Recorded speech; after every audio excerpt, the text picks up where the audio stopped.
समुद्र के सीने से उठता खतरनाक चक्रवाती तूफान दितवा अब तेजी से भारत के दक्षिणी तटों की ओर बढ़ रहा है। तमिलनाडु, आंध्र प्रदेश और पौंडीचेरी इस समय अलर्ट पर है, जबकि श्रीलंका पहले ही इस तूफान की विनाशक ताकत देख चुका है, जहां 150 से ज्यादा लोगों की जान जा चुकी है और सैकड़ों ही लोग अभी तक लापता हैं। भारतीय मौसम विभाग ने हालात की गंभीरता को देखते हुए रेड अलर्ट जारी किया है। सवाल यही है, क्या भारत इस तूफान की अगली बड़ी मार झेलने वाला है?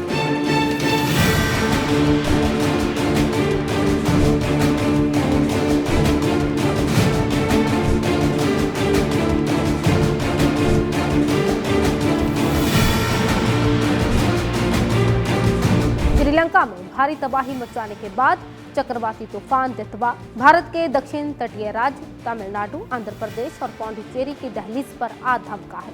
श्रीलंका में करीब 153 लोगों की मौत हो चुकी है और 100 से ज्यादा लोग लापता हैं। पड़ोसी मुल्क में इमरजेंसी लगाई जा चुकी है।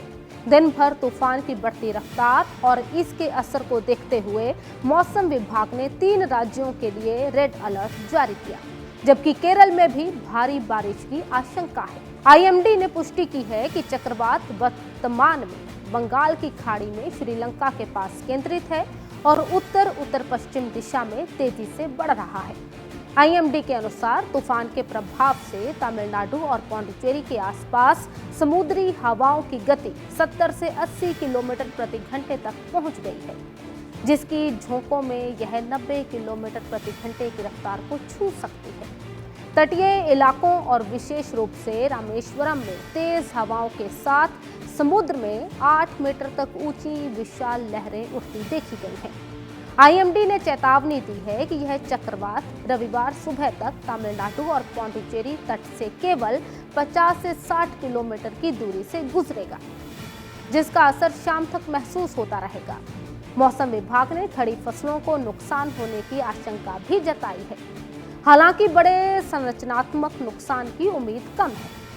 तटीय और निचले इलाकों में रहने वाले लोगों को घर के अंदर रहने, गैर जरूरी यात्रा से बचने और मछुआरों को समुद्र में ना जाने की सलाह दी गई है। चक्रवात दितवा का सीधे असर हवाई यातायात पर पड़ा है। चेन्नई एयरपोर्ट पर खराब मौसम की स्थिति के कारण विमानों का संचालन जोखिमपूर्ण हो गया है। शनिवार को ही 54 से अधिक आगमन और प्रस्थान वाली ATR उड़ानें रद्द कर दी गई।